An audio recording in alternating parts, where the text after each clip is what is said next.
Alexandre Oisy, merci d'être avec nous également, sénateur socialiste de l'Oise, et puis notre éditorialiste Antoine Comte. Bonjour Antoine, pour nous éclairer. Évidemment, justement Antoine, petit rappel pour ceux qui ne l'auraient pas suivi hier, il y a eu cette réunion à l'Élysée autour d'Emmanuel Macron, donc avec tous les cadres des partis, excepté ceux du Rassemblement national et les Insoumis. Objectif, éviter la censure. Est-ce qu'on peut dire, pour résumer, qu'ils étaient tous d'accord sur leur désaccord ? Oui, absolument. C'était un peu une réunion pour rien, on peut le dire. Première prise de parole de Laurent Wauquiez pour la droite républicaine. Il commence par malheureusement et après il enchaîne en disant, en donnant ces deux conditions qu'il avait déjà données d'ailleurs. Si un ministre LFI au gouvernement, on censure, et si le programme du NFP est appliqué, on censure. Voilà, donc rien de nouveau sous le soleil du côté de la droite républicaine. Du côté des écologistes, on a senti peut-être une volonté d'ouverture, en tout cas de négociation avec Emmanuel Macron, mais qui est vraiment très restreinte. Et peut-être c'est du côté du Parti socialiste qu'on a senti un petit peu plus d'envie de discuter. Le problème, c'est que Olivier Faure a encore remis aussi ses conditions ce matin, et notamment par rapport, on en parlait à François Bayrou, en disant si c'est François Bayrou, c'est non. Ouais. Donc le nom de François Bayrou bloque aujourd'hui aussi bien à droite, parce que Laurent Wauquiez n'en veut pas. Ça, je peux vous le confirmer.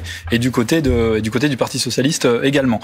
L'information que je peux vous donner, je sais pas, il faut la prendre évidemment avec des pincettes. J'ai pas de boule de cristal, mais il y a un autre nom qui circule aujourd'hui, en tout cas qui est testé. C'est le nom de Didier Migaud. Vous savez, Didier Migaud, qui est l'actuel garde des Sceaux, ministre de la Justice, qui lui qui vient du Parti socialiste. Il n'est plus membre du Parti socialiste. Ancien président de la Cour des comptes. Voilà, ce qui lui permettrait de maintenir aussi ce duo Retailleau à l'intérieur, Didier Migaud à la justice. Rien n'est fait, bien évidemment, mais ce nom, en tout cas. Travail, en tout cas, on teste un petit peu ce nom auprès des états-majors. Le nom de Bernard Cazeneuve est complètement sorti du chapeau, enfin, a été sorti du chapeau, mais là, c'est quasiment, on l'entend quasiment plus circuler. Il y avait le nom aussi de l'actuel ministre des Armées, Sébastien Lecornu, mais ça semble assez compliqué parce que jugé aussi trop à droite. Donc, vous voyez que le quand et le qui, on n'a aucune réponse. Et le quand, le problème, c'est que Emmanuel Macron a bien du mal, en général, à tenir ses délais. La stratégie d'Emmanuel Macron, c'est de gagner du temps. Rappelez-vous, Michel Barnier est censuré, il dit dans les 24 heures, on aura un Premier ministre. On n'en a pas eu. Là, il parle de 48 heures. Le terme, c'est envisage une nomination avec 48 heures. Il faut bien regarder les termes qui sont utilisés. Et on voit bien qu'avec la réunion d'hier, on est toujours dans un blocage politique et institutionnel. Donc, ça me semble compliqué d'avoir un nom pour Matignon avant son voyage en Pologne qui est prévu demain après-midi. Et il a un autre voyage, il reçoit aussi le pape en Corse ce week-end du côté d'Ajaccio. Donc vous voyez que ça va être compliqué dans ce laps de temps d'avoir une nomination du côté de Matignon. Ouais, la fenêtre de tir en tout cas est étroite. Alors vous l'avez dit, Antoine, les socialistes ont semblé un peu ouverts au dialogue hier, Alexandre Oisy. Est-ce que pour vous elle a servi à quelque chose cette réunion ? Il n'y a pas eu de claquement de porte, c'est vrai qu'on aurait pu s'attendre à ce que les écologistes, par exemple, claquent la porte. C'était un peu les plus virulents, vu que les Insoumis n'y étaient pas. Qu'est-ce qu'il en est ressorti ? Quels sont les échos que vous en avez ? Écoutez, nous, on est venu exposer notre proposition pour le pays parce qu'on en a une qui est claire, qui est expliquée, qui est sur la table. Que je redis, c'est revenir à la source du scrutin. Que nous a dit le scrutin ? Que nous sommes arrivés en tête sans avoir une majorité absolue, nous en sommes conscients. Et nous savons qu'au deuxième tour, des désistements réciproques ont eu lieu pour écarter le Rassemblement national des responsabilités. Donc nous disons quoi ? Nous disons un gouvernement de gauche, issu de cette coalition qui est arrivée en tête, ouvert sur une assemblée de Front républicain, avec la discussion avec les forces du Front républicain, avec l'engagement que nous prenons de dire pas d'utilisation du 49.3 pour aller chercher le compromis jusqu'au bout. Voilà ce qui me semble être vraiment respectueux du vote des Français et de ce qu'ils ont exprimé en juin dernier. Et voilà une voie de passage pour Emmanuel Macron, après à voir si lui ou non va s'en saisir. Alors sur l'utilisation du 49.3, vous avez été un peu rassuré par ce qui s'est dit hier ? Écoutez, il faut que la discussion aille au bout. En tout cas, nous, on a exprimé les choses. Moi, j'attends de voir ce qu'a dit, par exemple, Maud Brejon ne me rassure pas. Parce qu'en fait, si vous voulez, qu'est-ce que les macronistes ont en tête ? Ils s'imaginent élargir le bloc central. Ils s'imaginent que le macronisme n'est pas fini. Ils s'imaginent qu'ils vont pouvoir faire en sorte que les socialistes vont rentrer dans le macronisme et qu'ils sont le compromis et qu'ils appellent à ce que nous rentrions. Nous disons non, les Français ne veulent pas de l'indifférenciation. Ils veulent de la clarté. Donc un compromis, c'est entre des gens différents. C'est pourquoi on propose la gauche au gouvernement, ouvert sur une assemblée de Front républicain. Pas l'indifférenciation dont personne ne veut dans ce pays. Personne ne comprendrait qu'il y a un mélange de briques et de broc au gouvernement. D'ailleurs, un gouvernement, c'est des gens qui pensent dans la même direction. Ils peuvent passer des compromis avec d'autres. Mais si ça ne veut rien dire, alors là, on aura une vraie difficulté. Pour les téléspectateurs qui nous regardent, la gauche au gouvernement, ça veut dire quoi ? Ça veut dire, par exemple, un profil comme Bernard Cazeneuve ou Didier Migaud, Premier ministre, ça vous va ? Ou ça veut dire quoi, la gauche au gouvernement? Que des ministres de gauche? Enfin, c'est pas très clair, en fait. Non, c'est assez clair, moi, je trouve. Ça veut dire qu'en effet, un Premier ministre qui est issu de la coalition NFP, qui a soutenu la coalition NFP. Donc pas Bernard Cazeneuve et pas Didier Migaud. Bernard Cazeneuve est écarté, ce que vous disiez il y a un instant, il est écarté de la situation. Et puis Didier Migaud, non. En fait, il est participé de l'équipe qui est tombée. Ça n'aurait franchement pas de sens. Donc, être ouvert là-dessus. Éléonore Carroual, était utile, cette réunion? Moi, je pense qu'elle a permis d'avancer. Alors, elle a clairement pas permis de résoudre le problème ni de trouver le gouvernement dont nous avons tant besoin pour notre pays. Mais je pense que c'est un pas en avant. Comme vous l'avez signalé, il n'y a pas eu de claquement de porte. Personne n'est revenu en disant on ne reparticipera pas. Et je pense qu'on avance. Pour répondre aux interrogations très légitimes qui sont les vôtres et qui sont aussi celles des Français, lorsque l'on regarde la situation dans laquelle on est aujourd'hui, avec une Assemblée nationale où il y a 11 partis politiques, en tout cas 11 groupes politiques, qui vient de ce que les Français ont choisi, de ce que le suffrage universel direct a donné comme résultat. On a, en gros, pour faire simple, deux solutions possibles si on regarde les autres démocraties parlementaires. Vous pouvez avoir une coalition entre des partis qui sont tout à fait différents, comme vous avez eu en Allemagne entre, par exemple, le SPD, les Verts et les libéraux. Les Verts, ils sont pas devenus libéraux, mais se sont mis d'accord pour avoir des ministres de différents partis et de gouverner ensemble tout en étant d'accord sur leurs désaccords et en posant un cadre très clair. C'est aussi le cas aux Pays-Bas, en Autriche. Enfin, on pourrait presque tous les faire. C'est la règle plutôt que l'exception. Ou alors, vous pouvez avoir un gouvernement qui est d'une seule sensibilité politique. Là, vous dites à gauche, mais quand on regarde les différences qu'il y a entre les différents partis de gauche à l'Assemblée nationale, moi, je vois que parfois, l'extrême gauche, elle est vraiment très proche de l'extrême droite et un peu moins proche de vous. Après, c'est ma lecture. Et ça, vous avez, disons, on revient dans une forme de division un peu binaire. Le gouvernement est, disons, d'un seul monolithique versus une assemblée qui est divisée. Moi, je crois au parlementarisme, mais peut-être que dans notre pays, cette culture, on n'y est pas encore. Peut-être que c'est pas souhaitable. Mais ça n'est pas que tout le monde se fonde dans un espèce de magma ou de tambouille ou de je sais pas, ceux qui font semblant de ne pas comprendre ce qui est en train d'essayer de se mettre en place, Marine Le Pen en premier lieu, disent c'est une tambouille. Ça n'a rien à voir. C'est du parlementarisme. Alors on le veut ou on le veut pas. Avant de continuer, si je peux me permettre, cette réunion, c'est vrai, on le rappelle, elle a été boycottée par les Insoumis. Le Rassemblement national n'y était même pas convié. Marine Le Pen s'en est justifiée ce matin. Encore, elle était l'invitée des 4 vérités sur France 2. À l'écoute des commentaires des chefs de parti à l'issue de cette réunion, c'est qu'en réalité, ils ne s'étaient pas réunis pour savoir comment régler les problèmes des Français, mais plutôt comment rester sur le cheval, c'est-à-dire comment conserver leur place et comment s'assurer de conserver cette place le plus longtemps possible. Je suis donc pas mécontente de ne pas avoir été invitée. Aymeric Durox, vous partagez le constat de Marine Le Pen ? Oui, évidemment. Vous vous sentez pas exclu du jeu politique ? On a l'impression d'assister en réalité à une véritable tambouille politique et à un retour du régime des partis tel qu'on l'a connu sous la 4e ou la 3e qui ont conduit à des crises très importantes.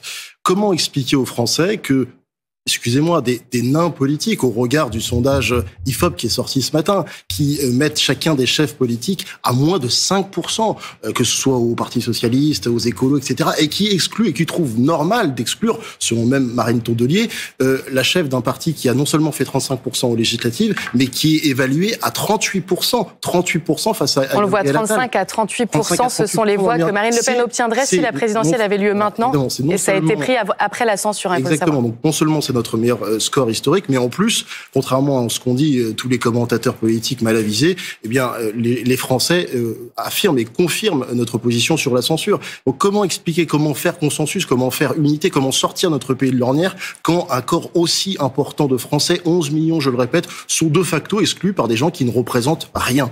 Donc, la situation est bloquée.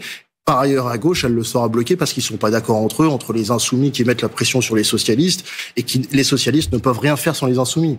Alexandre Huizouille. J'ai un désaccord avec ce qui vient d'être dit qui est évident. En fait, le sens du vote de juin, c'était bien une majorité, parce que moi je reviens au scrutin populaire et en ça je peux être d'accord. Mais peut-être que 11 millions de personnes ont voté Marine Le Pen. C'est un fait. C'est sûr. C'est un fait, c'est une réalité. La réalité aussi, que vous le vouliez ou non, c'est qu'au deuxième tour, il y a eu des désistements réciproques et les Français ont choisi en conscience d'écarter en conscience. Vous parlez de tambouille, vous parlez de tambouille pour évoquer le choix des Français. C'est les Français qui ont choisi. C'est les Français qui ont choisi. En tout cas, on va pas refaire le match. Non mais qu'on ne dise pas, que le Front républicain a été une tambouille. Les gens ont choisi, les Français ont choisi de faire obstacle à l'arrivée au pouvoir du Rassemblement national. C'est un fait politique majeur et important. C'est pas ce que dit le sondage de ce matin. Et ils l'ont fait dans les Ardennes. là récemment, il y a même pas il y a quelques jours. Dans une partielle, oui, personne. Oui, mais je veux dire quelque part. On va rappeler pour les téléspectateurs dans les Ardennes ce qui s'est passé, c'est que la première circonscription a perdu son député qui était du Rassemblement national parce qu'il était malade. Jordan Duflot du Rassemblement national s'est proposé, il a été élu, enfin il a été en tout cas premier au premier tour et au deuxième tour, c'est finalement le candidat Ensemble pour la République qui lui a ravi la victoire. 30 secondes, dans le cadre d'une partielle avec 30% de participation de voix, on sait que malheureusement les partielles ne sont pas favorables. Il a perdu quand même seulement de 372 voix. Et si on parle de ça, on doit aussi parler de notre victoire historique dans une ville de 12 000 habitants à Rognac. C'est la première fois qu'on gagne une ville dans une municipale partielle depuis 30 ans dans les Bouches-du-Rhône. Donc vous voyez, et le sondage de ce matin qui est plus important quand même que ces choses-là. Vous ne pouvez pas atténuer votre défaite dans ces législatives partielles et mettre en avant les municipales. Il y a quand même un signal politique. Vous me parlez des Ardennes, je vous parle de Rognac. Moi, je parlais du Front républicain qui marche encore et du fait que les gens ne veulent pas du Rassemblement national. Question importante pour vous, Monsieur Durox. Quelle est la stratégie désormais du Rassemblement national? On ne comprend pas. En fait, elle n'est pas très claire. Est-ce que vous attendez la nomination à nouveau Premier ministre, vous jugez sur pièce et après vous censurez? C'est ça l'objectif? Évidemment, nous, on n'est pas comme les Insoumis qui disent si c'est telle ou telle personne, j'ai entendu Bayrou, c'est censure automatique. Nous, a priori. Mais le résultat est le même, au final. Non, parce que nous, si c'est Bayrou, par exemple, a priori, on ne censurera pas. Et dans ce cas-là, Bayrou pourra constituer. Pourquoi Bayrou vous convient plus, François Bayrou? Parce qu'il a montré une forme de respect républicain, parce que aussi, il avait avancé. C'est juste le respect, c'est pas les idées. Non, si, je vais vous dire aussi, il avait avancé deux idées importantes. La banque de la démocratie et la proportionnelle, sur lesquelles d'ailleurs, qui étaient des conditions sine qua non de l'alliance avec Macron, qui évidemment, il n'a pas respecté. S'il le fait, ce sera un gage de bonne qualité sur notre vie démocratique qui en a bien besoin. Alors en tout cas, puisque vous avez tous parlé aussi des Insoumis et des Républicains, eh bien ils sont avec nous, certains représentants. Bonjour à vous deux à distance. Merci d'être avec nous. Alma Dufour, députée insoumise de Seine-Maritime, et Jean-Didier Berger, député Les Républicains des Hauts-de-Seine, donc avec nous à distance. Alma Dufour, vous avez entendu ce qui vient de se dire. Est-ce que vous regrettez de ne pas avoir assisté à cette réunion, ou est-ce que finalement vous aviez eu raison parce que rien n'en est sorti? Comment vous lisez cette réunion d'hier à l'Élysée? Vous avez fait un peu la réponse pour moi, c'est-à-dire que effectivement rien n'en est sorti et on l'avait prédit en fait, et c'était assez évident que rien n'en sortirait, puisqu'en fait c'est clair, c'est net que Emmanuel Macron ne veut pas d'une politique de gauche, il ne veut pas qu'on touche à son bilan. Je l'ai beaucoup répété, mais je pense que c'est intéressant de le dire. Même Monsieur Barnier, qui est de droite, n'a pas vraiment été soutenu par les députés macronistes quand il a s'agi d'augmenter les impôts de façon temporaire sur les plus riches pour combler le déficit. Bref, Emmanuel Macron ne veut pas de la gauche au pouvoir. S'il était prêt à accepter cette idée, ça fait longtemps qu'il aurait nommé Lucie Castet à Matignon. Et donc, du coup, on savait très bien qu'il ne mettrait aucun compromis sur le fond, sur le concret, sur ce qui intéresse vraiment les gens, sur la table. Pour l'instant, on parle de tout, sauf de qu'est-ce qu'on propose pour sortir les Françaises et les Français de la crise du pouvoir d'achat et de la crise sociale dans laquelle ils se trouvent. Alors, on va y revenir, mais je vous posais cette question parce que le premier secrétaire du Parti socialiste, Olivier Faure, a dit que pour lui, c'était une erreur qu'LFI pratique toujours cette politique de la chaise vide. On le réécoute et puis je vous fais réagir juste après, Alma Dufour. C'est LFI qui, pour l'instant, en tout cas, donne le sentiment d'être à côté de l'aventure. Et moi, je n'ai pas compris pourquoi ils ne venaient pas au rendez-vous à l'Élysée. Ils affaiblissent la gauche quand ils font ça. Parce que nous avons besoin que toutes les forces de la gauche se rassemblent pour pouvoir exiger un certain nombre de mesures. Nous avons besoin de faire en sorte que le changement intervienne. Et donc, à chaque fois qu'ils font la politique de la chaise vide, malheureusement, ils affaiblissent le collectif que nous formons. Et donc, aujourd'hui, il faut effectivement bouger. Vous connaissez la formule du capitaine Nemo. Mobile in mobilis. Il faut être mobile dans un monde qui bouge. Alma Dufour, c'est donc ce que pense Olivier Faure. C'est un peu ce que pense aussi Fabien Roussel, puisque lui, le communiste, il a dit qu'il valait mieux, je cite, être au cœur du réacteur que de s'agiter autour. Pardon, mais en fait, le cœur du réacteur... En fait, il n'y a que Macron qui est le cœur du réacteur, et c'est un président dont les Françaises et les Français ne veulent plus. C'est un président qui a perdu 2 scrutins de façon successive. Roussel, qu'est-ce que vous leur répondez ? Mais je leur réponds exactement ce que je suis en train de vous dire, c'est-à-dire que c'est pas parce que Macron fait tout pour s'accrocher au pouvoir et balance, on va dire, des cadrages médiatiques qui font complètement oublié le fait générateur de cette crise, c'est-à-dire qu'ils ne respectent pas le résultat des élections législatives, que nous, on va devoir sauter à la corde avec tous les éléments de langage et à toutes les injonctions du président de la République. Ça a commencé par s'il n'y a pas de budget, ce sera le chaos. S'il n'y a pas de budget, les gens paieront plus d'impôts sur le revenu, les pensions de retraite ne seront pas indexées. Tout ça, c'était faux, c'était des fake news. Je ne vois même pas pourquoi aujourd'hui, on fait tout semblant de considérer que c'est le chaos total, alors qu'on a une loi spéciale qui va être adoptée la semaine prochaine. Tout ça, c'est de l'arnaque. C'est le pouvoir qui se défend. N'est plus soutenu par la majorité des Françaises et des Français. Nous sommes fidèles à nos électeurs. Nous sommes fidèles aussi à ce que veut une majorité des Françaises et de Français, même ceux qui n'ont pas voté pour nous. Et je pense à l'inverse, que c'est eux qui nous affaiblissent en n'ayant pas maintenu une ligne cohérente. On s'est mis d'accord sur le nom d'une personne pour incarner le nouveau Front populaire. Il suffisait juste de dire nommez-la, nommez-la, nommez-la. Alma Dufour, est-ce que vous reconnaissez là cet après-midi sur France Info que le NFP n'existe quasiment plus quand on regarde ce que propose le Parti socialiste, les écologistes, les communistes? Finalement, il y a 50 nuances de gauche au sein de ce NFP. On a l'impression de revivre la NUPES finalement.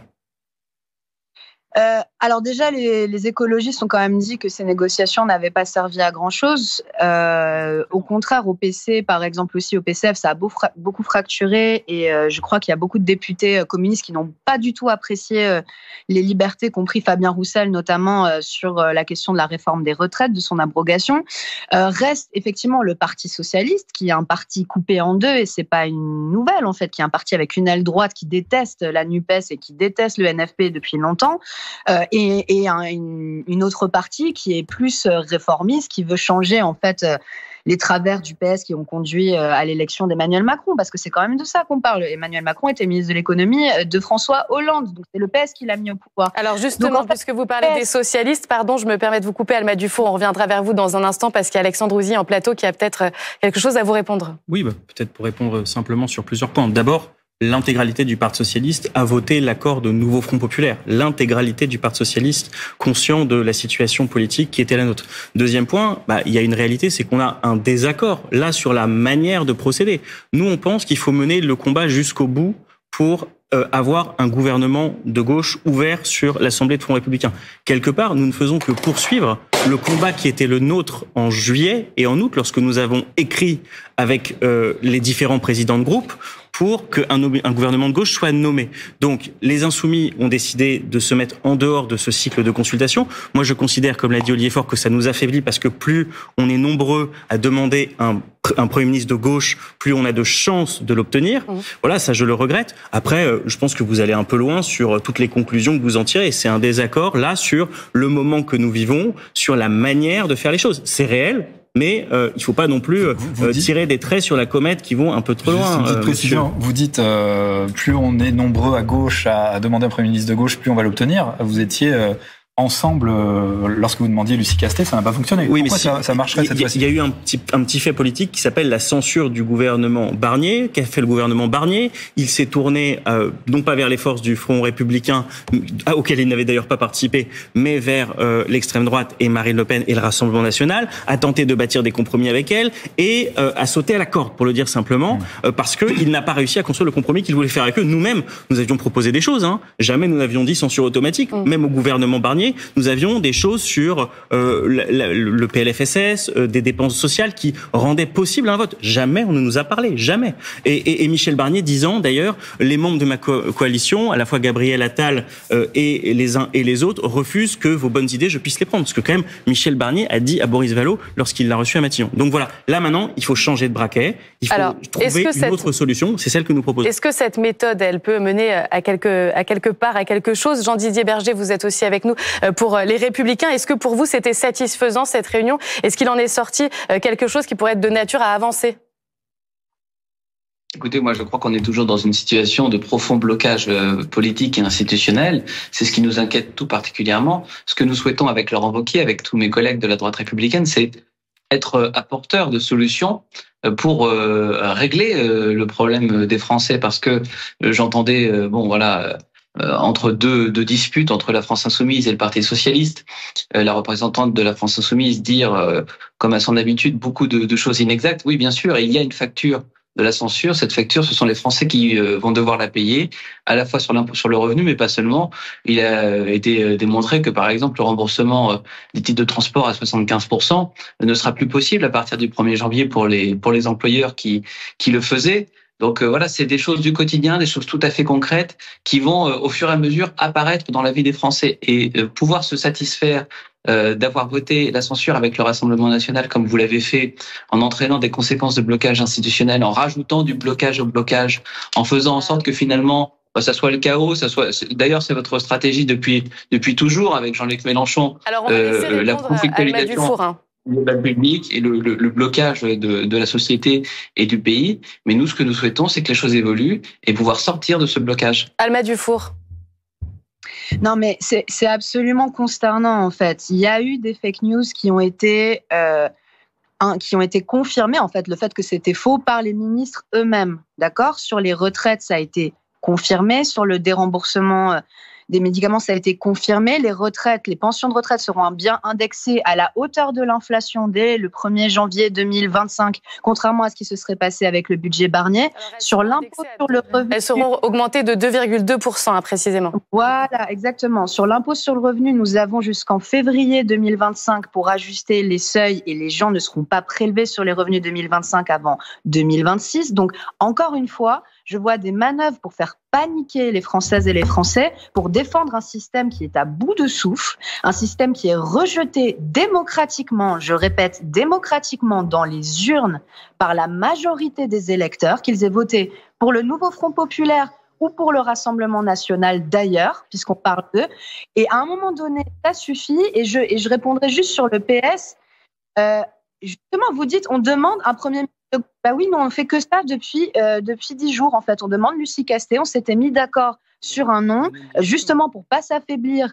On avait dit, on continue avec ce nom parce qu'en fait, on va pas repartir dans des négociations infinies. Et c'est, il me semble, le PS qui fait le jeu de la division et qui se met dans la main d'Emmanuel Macron quand il accepte d'aller discuter avec le président de la République qui dit que si le PS ne rompt pas son alliance avec la France insoumise, donc ne casse pas le NFP, ils ne seront pas au gouvernement. Parce que vous oubliez quand même que Macron a dit ça il y a à peine quelques jours. Donc le but en réalité de Macron, c'est bien de faire exploser l'union de la gauche, comme c'est pour ça d'ailleurs qu'il a dissous le soir des européennes, puisqu'il pensait que jamais nous pourrions nous réunir après être partis divisés pendant les élections européennes.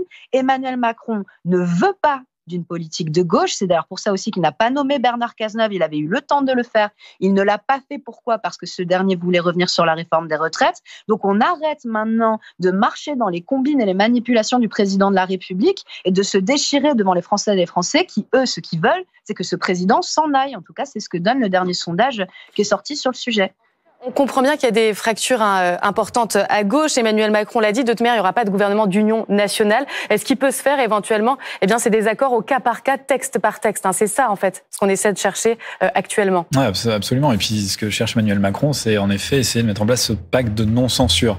C'est-à-dire, il peut y avoir des groupes politiques qui affichent leur soutien sans participation, comme on dit, mais en tout cas, ils ne censurent pas le futur Premier ministre et le gouvernement. C'est ça que recherche aussi Emmanuel Macron au premier chef, et c'est ça qu'il recherchait hier, notamment lors de cette réunion qui, on va le dire, a un peu capoté quand même. En effet, il n'y a pas eu de porte claquée, mais on a l'impression en fait d'entendre les mêmes discours, ce que je disais tout à l'heure, entre les prises de parole des groupes politiques avant la réunion et juste après. Donc on sent qu'il y a un vrai blocage et que Emmanuel Macron veut surtout se laisser le temps d'essayer de trouver un Premier ministre qui puisse être le plus possible l'homme de la synthèse. En tout cas, tout le monde était assez unanime hier autour de la table aussi pour finalement imaginer que l'idée c'était de ne plus dépendre aussi peut-être du Rassemblement national, ce qui était le cas jusqu'à présent. D'ailleurs, est-ce que c'était le cas jusqu'à présent ? Éléonore Carrois, je vous pose cette question. Est-ce que finalement l'idée pour Emmanuel Macron c'est ça, c'est de s'émanciper quelque part de cette censure qui peut être apportée par les députés du Rassemblement national ? Il n'a jamais été question de dépendre du Rassemblement national. Et moi, je l'ai dit d'ailleurs sur des plateaux ici, mais publiquement et de manière très claire, le Rassemblement national n'est pas fiable. Le Rassemblement national, comme la LFI, mais avec une méthode différente, joue sur la colère des Français, sur les divisions de notre société, essaye de les exacerber et recueille ce vote de colère, ce vote anti-système. Comme tous les partis populistes, ils s'appuient sur des pseudo-sondages. Il y a des ressorts qui sont quand même extrêmement clairs. Non, mais c'est vrai, c'est réel. C'est réel. Moi, je vous entends. Vous estimez, Aymeric Durox, maintenant que vous êtes la seule opposition au gouvernement, c'est ce qu'a dit Marine Le Pen. Regardez, il se retrouve sans budget. Oui, évidemment, c'est-à-dire que... Répondre à votre question. Pourquoi on est dans cette situation-là? Encore une fois, vous dites qu'on ne va pas refaire le match, mais chacun se maintient sur des postures. Nous, on est les seuls à tenter d'avoir une attitude constructive. Par exemple, à l'Assemblée nationale, quand il y a quelques mois, on a proposé un projet de loi sur l'endométriose. Mais la censure, c'était constructif? Et tout le monde aurait dû la voter. Et on l'a rejeté parce que c'était le RN. À chaque fois que ce soit au Sénat ou à l'Assemblée nationale, quand on propose des textes, ils votent contre nous parce que c'est le RN. Et là, on a le Parti socialiste et Renaissance qui disent de toute façon, on fera sans le RN, ils sont pas républicains, etc. On va voir le tweet dont vous vous êtes fendu au Rassemblement national face au parti unique. On voit Gabriel Attal, Laurent Wauquiez, Édouard Philippe et jusqu'à de l'autre côté du spectre politique, Olivier Faure, Sandrine Rousseau, Fabien Roussel, Éléonore Carrois. Vous parlez des années 80. Oui, mais exactement. C'est exactement. Mais ça n'a pas évolué. Malheureusement, les Français disent que le principe de l'opposition, c'est le nouveau Front populaire au gouvernement. Les Français ont vu ce qui se passait. 28%, toute la gauche confondue. Je vais peut-être juste répondre à la question qu'on m'a posée sur le Rassemblement national. On ne peut pas dépendre d'eux. On n'a jamais voulu dépendre d'eux. Et aujourd'hui, les Français, pour tous ceux qui avaient un doute, se rendent compte que c'est pas un parti fiable, que c'est pas une véritable opposition. Voter la censure sur un prétexte. Parce que lorsque l'on regarde ce que vous demandiez, en plus vous changez d'avis comme de chemise, sur des sujets extrêmement importants pour les concitoyens, mais aujourd'hui vous votez la censure et ça a des conséquences de voter la censure. Essayez de se présenter. Mais regardez cette histoire. Vous voyez sur les sondages, vous me dites que c'est un faux argument, mais vous êtes vraiment sur des ressorts populistes. Mais ça vous intéresse pas ce que pense le peuple? Absolument, ça m'intéresse quand ils votent et quand ils élisent. Le patron du groupe EPR à l'Assemblée nationale s'appelle Gabriel Attal. Il est très silencieux, très discret. D'ailleurs, il n'est pas... Certains le lui ont reproché hier. Notamment les écologistes. Il ne s'est pas exprimé devant la presse juste après cette réunion. Qu'est-ce qui se passe? Il se planque, Gabriel Attal? Pas du tout. Il a tout à fait raison. Vous savez, on est en train de... Mais quelle est sa stratégie? Non, mais on est dans... Il y a pas là, vous voyez, stratégie. On rejoint la question répartition. Il nous a pas habitués à aussi peu communiquer, Gabriel Attal. Ce qu'il faut ici, c'est qu'on trouve un gouvernement pour notre pays dans une Assemblée nationale qui a une composition inédite. C'est une équation qui est compliqué et il faut trouver une solution. Pour trouver une solution, vous avez deux attitudes, en gros. Vous avez celle qui consiste à sortir, à se lancer devant les micros, à dire quelles sont vos lignes rouges, qu'est-ce que vous n'acceptez pas, qu'est-ce que vous feriez, qu'est-ce que vous pouvez pas accepter, etc. Ce que faisait Gabriel Attal jusqu'à présent. En tout cas, vous ne pouvez pas tout lui reprocher. Là, en l'occurrence, exactement, c'est monsieur Néos. Et qui a voté la censure? Non, pardon. Non, mais je ne peux pas vous laisser dire ça. Non, qui a tué le gouvernement? C'est monsieur Macron qui a tué monsieur Barnier. Mais si on dit n'importe quoi, moi, ça ne sert à rien que je discute. C'est vous hospitalière, c'était pas sérieux. Mais les Français ont vu la sécurité sociale n'était pas sérieux. Vous avez opposé, madame. C'est un sujet de fond. Vous me laisserez peut-être parler. Bien sûr, je vous laisserai parler. Mais c'est un sujet de fond. Ne ramenez pas, vous ramenez la censure à un acte manœuvrier. En fait, la censure, ça renvoie à ce que nous avons dit à nos électeurs. On se bat pour des choses concrètes. On va parler pour l'ondame hospitalier, pour la manière dont nos services publics fonctionnent. C'est un choix politique et ça, vous devez le respecter. On va parler du Vous devez le respecter. Ce budget qui nous a été présenté contenait un certain nombre de mesures. Il contenait 2/3 de réduction de dépenses et 1/3 de hausse d'impôts. Notre parti a toujours été clair sur son opposition radicale à la hausse d'impôts. Pourquoi? Parce qu'on est un des pays qui impose le plus de l'OCDE, parce qu'on considère que ça va bloquer notre économie, etc. Pourtant, nous n'avons pas censuré ce budget, alors même qu'il contenait des dispositions avec lesquelles nous étions en profond désaccord. Mais nous considérions, qu'il valait mieux avoir un budget, continuer à avancer et à travailler ensemble sur le quotidien des Français, qu'il valait mieux pouvoir mettre en place les réformes nécessaires pour nos agriculteurs, qu'il valait mieux mettre en place les réformes nécessaires pour notre armée. J'ai opposé en gros, moi, ce que je veux dire, c'est que lorsque vous êtes dans une... Non, mais juste, oui, parce que vraiment, si on s'interrompt tout le temps, on ne nous entend pas. Donc, sur sur cette question du budget, de dire c'était votre budget ou vous l'avez tué ou vous avez fait tomber le gouvernement de Michel Barnier, ce n'est juste pas sérieux. Et lorsqu'on vote la censure main dans la main avec le Rassemblement national, qui demande un certain nombre de choses que d'ailleurs d'autres partis politiques demandaient sur le déremboursement, vous avez eu un certain nombre de choses qui étaient dans ce budget. À la fin, vous cherchiez des excuses et des prétextes pour censurer. Je suis navrée, c'est comme ça que je l'ai lu, c'est comme ça que l'ont lu les Français. Alors, je vais vous poser et c'est pour ça qu'aujourd'hui, ils murent vos permanences. Ça a été quoi le jeu des socialistes? Je vais vous poser une question. Dans ce vote le de jeu la des censure, socialistes, parce que c'est pas un jeu, c'est d'écrire à Michel Barnier en lui disant voilà nos mesures. Est-ce que vous a proposé d'entrer au gouvernement? Est-ce que vous pouvez me donner, s'il vous plaît, non, j'ai juste une question simple. Allez-y. Est-ce que vous pouvez me donner un exemple de mesure qui a été repris dans le budget pour les socialistes? La taxe sur les transactions financières, c'est quelque chose que les plaisantés, c'était quelque chose qui était dans le budget. Qu'est-ce qui a été repris de nos amendements parlementaires? Je vous pose la question. Mais il y en a eu plein. Moi, non, il n'y en a pas eu plein. Mais si. Écoutez, moi, je ne connais pas par cœur tous les milliers d'amendements que vous déposez. Moi, je les connais bien parce que je peux vous dire en revanche, en séance pendant le projet de la financement de la sécurité sociale, j'étais au Sénat. Je peux vous dire qu'il n'y a eu aucun compromis. Il y a même eu une deuxième lecture au Sénat. C'est absolument faux. Il y a même eu juste, allons au bout de la vérité. Il y a même eu une deuxième lecture au Sénat pour expurger les quelques avanciers que nous avions obtenus. C'est vrai. Merci de le dire. C'est vrai. Donc, n'allez pas nous dire que vous avez cherché un compromis. La responsabilité, c'est que vous n'avez jamais cherché un compromis d'aucune manière. Vous considérez que vous avez fait votre compromis avec vous-même. Écoutez, c'est pas ça un compromis. C'est pas une question de compromis avec nous-mêmes. Nous, on avait des points, des marqueurs et des demandes. Et sur ces positions, allez-y. Sur lesquelles on a accepté un budget qui ne les reprenait pas. Il y a énormément d'amendements qui ont été déposés par des groupes de gauche qui ont été retenus. Non, c'était pas votre gouvernement. On vous a proposé d'aller au gouvernement. Excusez-moi. Je vous ai expliqué. On refuse l'indifférenciation. On refuse l'indifférenciation. C'est pas une question d'indifférenciation, c'est une question de coalition. Ça n'a pas de sens. Et Didier Migaud, par exemple, vous faites quoi de Didier Migaud ? On est en opposition frontale sur tout un tas de sujets avec vous. La question, c'est les compromis entre des personnes différentes. Je vous l'ai dit. La gauche au gouvernement qui est ouvert sur des compromis avec vous. Vous-même, au début de la mandature, vous avez dit nous avons perdu les élections, nous ne sommes pas qualifiés pour gouverner. Puis vous avez changé d'avis. Puis peut-être que vous allez à nouveau changer d'avis en proposant à quelqu'un de votre majorité. Pardon, mais en vous écoutant, on se dit que vous ne serez jamais d'accord et que ça va être impossible, même texte par texte, de trouver des compromis et des concessions. Je voudrais quand même entendre Jean-Didier Berger des Républicains. Qu'est-ce que vous en pensez, vous? Quand on entend rien qu'autour du plateau, on imagine à quoi ressemblent les débats et cette réunion, par exemple. Et hier, est-ce que ça va être possible de trouver des compromis texte par texte ou est-ce que finalement cette équation est complètement insoluble? Je pense que c'est pas simplement un compromis texte par texte, c'est un déverrouillage politique de la situation qu'il faut obtenir. On ne peut pas continuer comme ça. Je rappelle que nous n'avons toujours pas de budget et que malgré le vote qu'on espère tous de la loi spéciale, nous n'aurons pas encore de budget pour l'année prochaine. Donc il y a un budget qu'il va falloir adopter et ensuite il y aura sur tous les sujets importants de la société, sur la sécurité, sur l'immigration, sur la dépense publique, sur l'école, sur la santé, il va y avoir des choses à faire avancer. Sinon, ça va être le blocage généralisé sur tous les thèmes qui sont importants pour nos compatriotes. Les mesures pour les agriculteurs, comment on lutte contre la désertification médicale, comment on lutte contre le narcotrafic. Nous, ce sont des sujets qu'on souhaite mettre sur le dessus de la pile. Et donc, trouver un accord pour faire avancer les choses concrètement sur ces thèmes-là, c'est le plus important pour nous. Et c'est là-dessus qu'on va se prononcer. Donc, on nous dit, bon, c'est pas le qui le plus important, on est d'accord. Mais maintenant, on nous dit, c'est pas le quoi le plus important, c'est la méthode. Mais il faut qu'on aboutisse rapidement maintenant. Il y a urgence à débloquer la situation politique. Et puisque vous parlez justement de cette loi spéciale, elle a été présentée ce matin, c'est vrai, en Conseil des ministres, donc cette loi qui permet de lever l'impôt sans avoir adopté le budget. Qu'est-ce qu'elle contient exactement? Les explications de Julien Gall. 3 articles et pas un de plus, c'est ce que devrait contenir la loi spéciale sur le budget.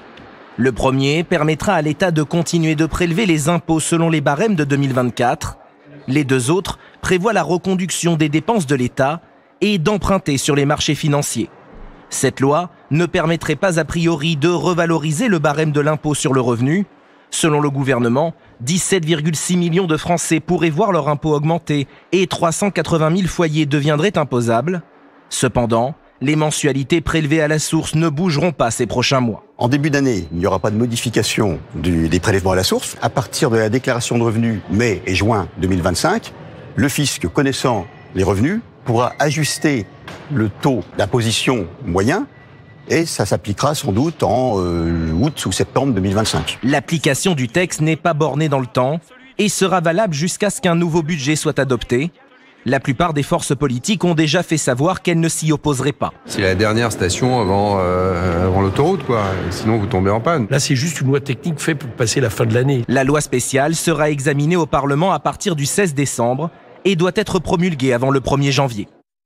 Et dans cette loi spéciale, peut-il y avoir l'indexation du barème de l'impôt sur le revenu ? Eh bien, sur l'inflation, c'est ce que demande Éric Coquerel. Vous venez d'entendre dans ce sujet. Ce n'est pas possible selon le Conseil d'État et c'est ce qu'a rappelé ce matin le ministre du Budget, Laurent Saint-Martin. J'ai d'assurer à titre transitoire et exceptionnel la continuité de la vie de la nation, le fonctionnement régulier des services publics et le respect de nos engagements, notamment financiers. C'est un projet de loi qui permet, pour le dire en des termes simples que vous avez souvent repris, d'éviter un shutdown. C'est un projet de loi qui autorise d'abord temporairement le gouvernement à continuer à percevoir les impôts et les taxes existants jusqu'au vote de la loi de finances de l'année, qui ne permet donc pas de reconduire les mesures fiscales qui arrivent à échéance à fin 2024 et qui ne permet pas d'indexer le barème de l'impôt sur le revenu, notamment sur l'inflation. Voilà, alors justement, est-ce que c'est possible ? Est-ce que c'est pas possible ? C'est à l'Assemblée nationale que ça va se passer. Et c'est là qu'on rejoint tout de suite Lise Vogel. Bonjour à vous. Lise, on l'a dit, c'est le président de la Commission des finances, l'insoumis Éric Coquerel, qui le demande. A priori, selon Laurent Saint-Martin, ce n'est pas possible. Quel est le programme ? Comment ça va se passer ? Alors pour l'instant, le ministre du Budget, Laurent Saint-Martin, est auditionné en commission des finances. C'est la première étape du chemin parlementaire pour cette loi spéciale. Et on vient de l'entendre, Laurent Saint-Martin, face aux députés, très remontés lorsqu'ils ont mentionné cet amendement, cette possibilité d'indexer le barème de l'impôt sur le revenu. Le ministre du Budget qui a expliqué que si les parlementaires allaient dans cette direction, eh bien, il rendrait la loi spéciale inconstitutionnelle. Mais comme il n'y a pas de précédent exactement similaire au cours de la Ve République, eh bien, il y a tout de même des parlementaires, au premier rang desquels l'insoumis Éric Coquerel, vous l'avez dit, qui aimerait déposer cet amendement et que cet amendement, il passe. Éric Coquerel, il estime qu'il faudrait créer justement un précédent et installer, selon ses termes, une jurisprudence. Or, il estime que si personne ne saisissait le Conseil constitutionnel, eh bien, ça pourrait passer. Et il a aussi expliqué un peu plus tôt dans la journée sur notre antenne qu'il a eu une conversation à ce sujet avec la présidente de l'Assemblée nationale, Yaël Braun-Pivet. Or, c'est elle qui se prononcera sur la recevabilité ou non de ces amendements samedi. Écoutez ce qu'elle aurait dit à Éric Coquerel au cours d'une de leurs conversations. Hier, je discutais avec elle trouvait que sur le fond, mon argument tenait. Alors, est-ce que l'avis du Conseil d'État a changé sa position ? On verra bien. J'estime avoir des arguments forts et j'espère que mes collègues vont voter cet amendement. Donc pour le calendrier, je vous le disais, aujourd'hui c'est l'audition des ministres démissionnaires de Bercy devant la commission de l'Assemblée nationale puis du Sénat. Samedi, la présidente de l'Assemblée nationale, Yaël Braun-Pivet, examinera les éventuels amendements déposés et se prononcera sur leur recevabilité. Puis le texte fera son arrivée dans l'hémicycle au Palais Bourbon lundi 16 décembre. 2 jours après, il devrait être devant les sénateurs. L'objectif étant que le projet de loi soit impérativement déposé avant le 19 décembre pour être promulgué avant le 1er janvier.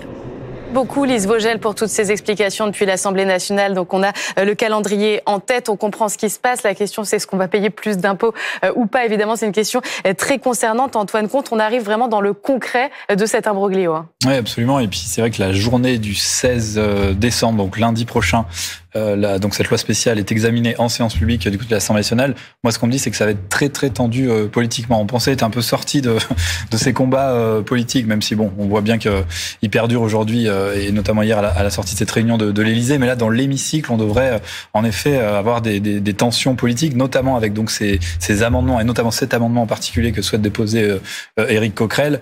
Le Conseil d'État, c'est intéressant parce que mais dont il dit que tout le monde est d'accord et que ça serait voté.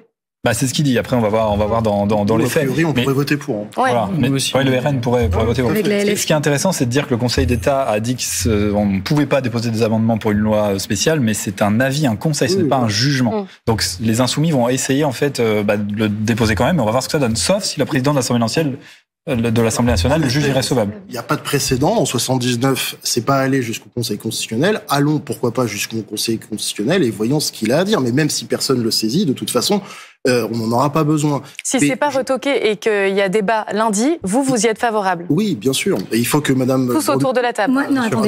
Il faut aussi que Madame Braun-Pivet, je termine juste, soit responsable, puisqu'ils peuvent pas annoncer d'un côté, faire peur à tout le monde en disant qu'il y a 400 000 Français qui vont payer plus d'impôts. On propose une solution pour que ça n'arrive pas. Il faut qu'elle soit responsable. Par ailleurs, je dirais aussi, je termine, que le Bercy estime les impôts à peu près en avril. Vous les payez en juillet-août. S'il y a un budget de loi rectificatif ou un nouveau budget tout simplement en février-mars, il y aura des mesures possiblement rétroactives et on ne payera pas de toute façon in fine l'impôt. Donc je crois que là aussi, on fait peur aux Français pour pas grand-chose. Non, pardon, mais moi, si je vous entends bien, ce que vous êtes en train de dire, c'est le Conseil d'État a dit qu'on ne peut pas le faire.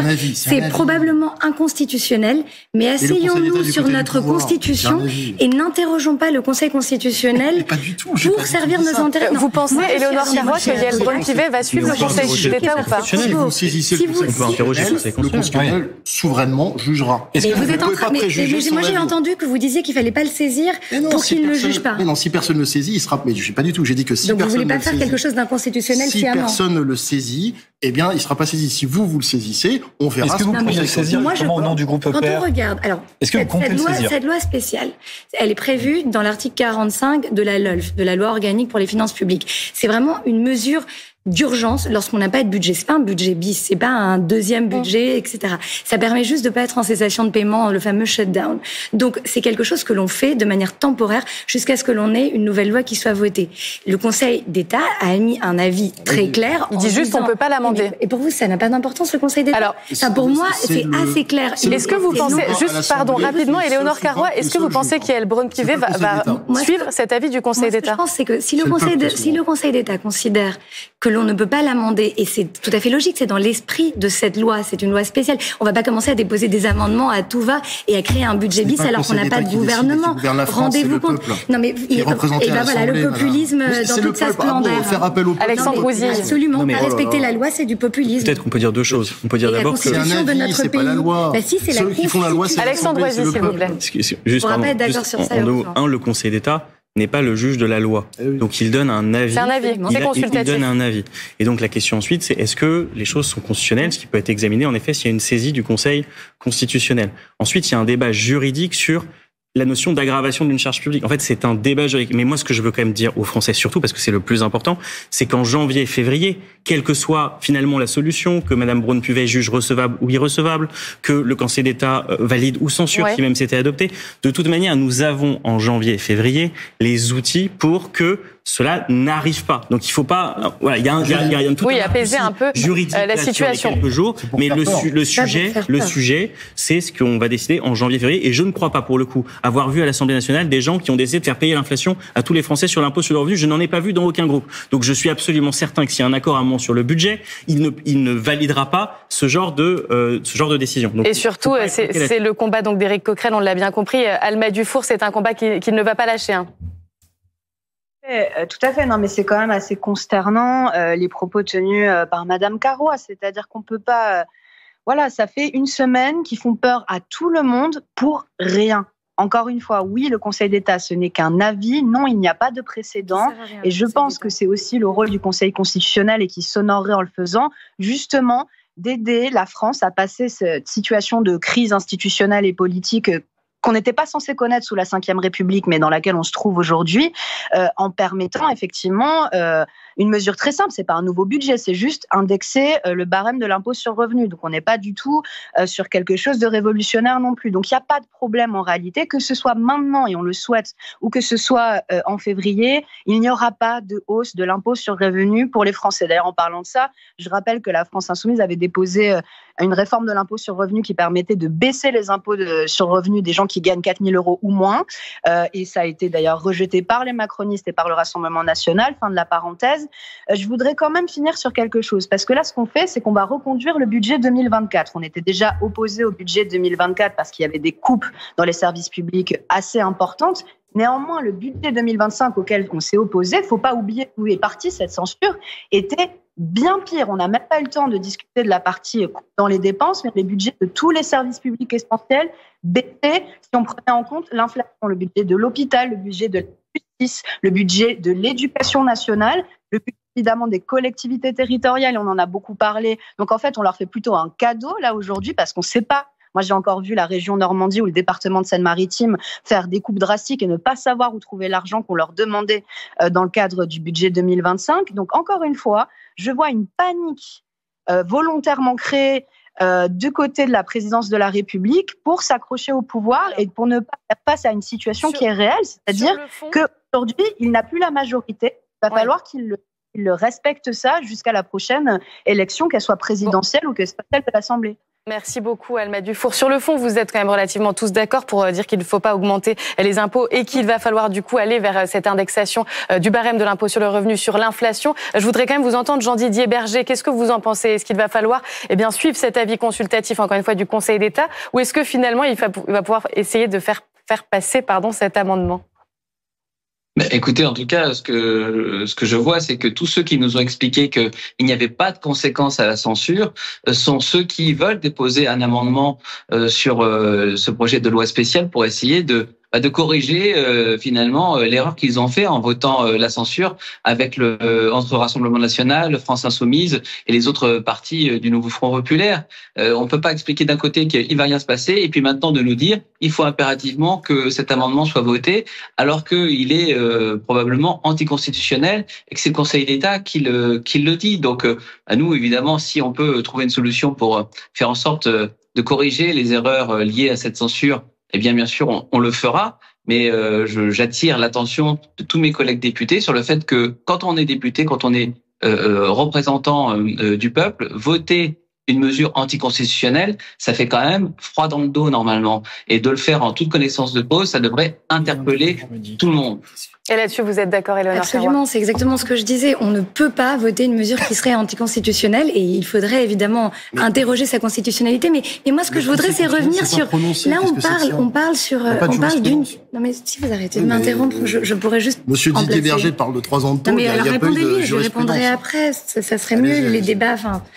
Écoutez, ce que je veux dire, moi, tout simplement, c'est que la question de l'indexation n'est pas la seule, qu'il y a clairement, dans cette loi spéciale, aucune possibilité de mener à bien les réformes qui sont absolument nécessaires et sur lesquelles nous avions voté parfois de manière unanime à l'Assemblée. J'ai parlé de l'agriculture, j'ai parlé des armées, de l'éducation, etc. Et que ça sera reporté sine die jusqu'à ce qu'on arrive à se mettre d'accord, à reformer un gouvernement et à réavoir un budget, ce qui va prendre quand même beaucoup de temps.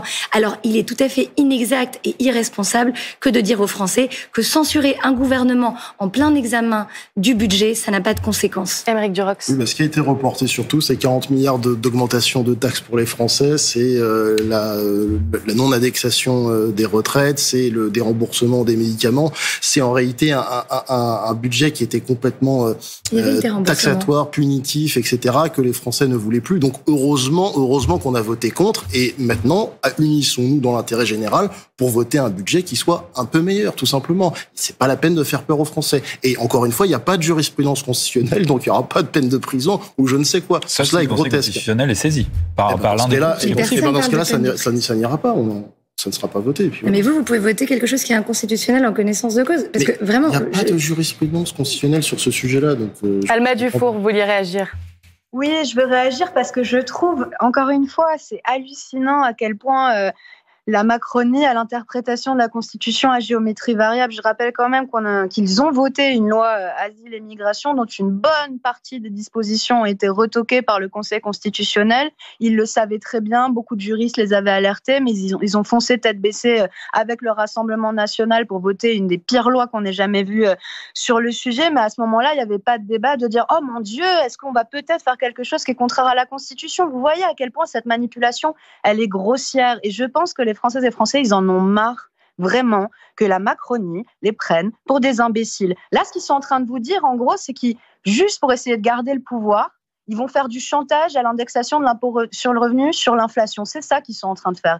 Alors qu'en fait, comme ça a été dit, il n'y a pas de jurisprudence du Conseil, on n'est même pas sûr qu'il soit saisi, et quand bien même il serait saisi et qu'il dirait, ce qui n'est pas sûr du tout, que ce n'est pas possible de le faire en décembre, on pourrait le faire en février et il n'y aurait pas d'impact. Donc encore une fois, je trouve ça d'une mauvaise foi et d'une manipulation absolument honteuse. Et je pense vraiment que les gens se rendent compte qu'à chaque fois qu'il y a une crise et qu'à chaque fois que Macron perd pied, son camp est prêt à tous les mensonges, à tous les bras de fer, à toutes les manipulations pour essayer de se maintenir au pouvoir. C'est ça qu'on voit aujourd'hui. Troisi, on vous a pas entendu sur ce sujet. Si, je vous ai dit, moi, honnêtement, je vais pas faire un débat de 20 minutes sur est-ce que c'est en décembre ou est-ce que c'est en janvier-février. Tout le monde a compris que ce sujet serait réglé soit en décembre, soit en janvier-février. Moi, ce qui m'intéresse maintenant, c'est le budget de la nation, à quoi il va ressembler en janvier-février. Est-ce que nous, on va réussir à faire un budget qui soit un budget de justice sociale, qui en même temps n'abîme pas la croissance comme le faisait celui-là. Je vous donne un exemple. Dans ce budget, il y avait 5 milliards de baisse sur le budget de l'écologie. Est-ce qu'en pleine catastrophe écologique, alors que les gens sont en train de rénover leur maison pour justement éviter que ce soit des passoires énergétiques, est-ce qu'on peut accepter ce genre de choses? Moi, je ne les accepte pas. Donc le sujet maintenant, c'est la construction du budget de la nation en début d'année. Ça, ce sera réglé soit en décembre, soit en janvier. Mais vraiment, on est dans des arguties techniques qui, à mon avis, n'intéressent pas vraiment les Français. En réalité, sur l'écologie, par exemple, le fait de ne pas avoir de budget, il y a 2,5 milliards là qui devaient être dépensés, qui avaient été attribués et obtenus par le ministère de la Transition écologique, qui ne le seront plus. Du fonds chaleur. Ah non, c'est des milliards en moins. Bah oui, c'est des milliards. La baisse de 5, si vous voulez. Non, mais si vous voulez. Pas dire ça. Non, mais si. Vous avez baissé de 5 et vous dites, on a rendu très concrètement, très concrètement, là, ça veut dire, si.